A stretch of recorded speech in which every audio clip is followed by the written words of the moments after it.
गमकला आंगना दुआर।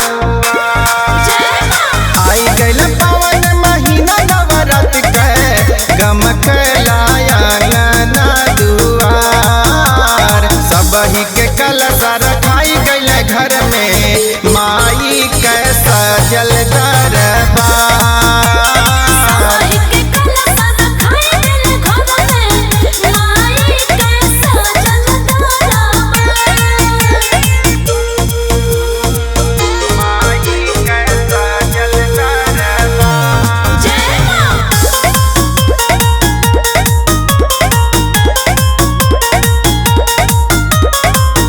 धूप दीप आरती ले गावे नर नारिया हो, गावे नर नारिया हो।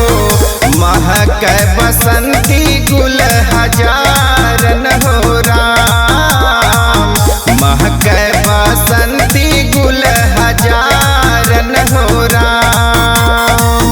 सातो मैया सीताला का देखी लसकरिया हो, देखी लसकरिया हो।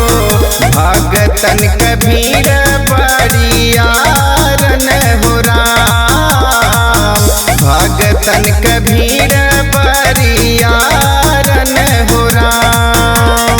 लड़का पुरनिया मगन बनी धनिया चहु दिस गूंजे जय जयकार।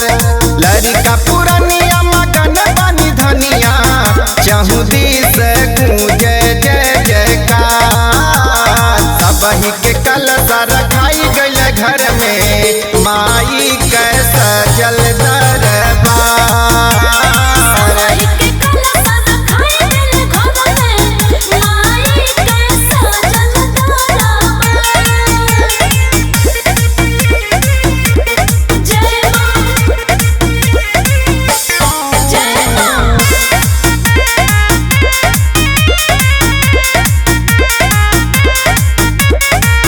राखी दूनु प्राणी मानव दिन के जागरण हो, नव दिन के जागरण हो।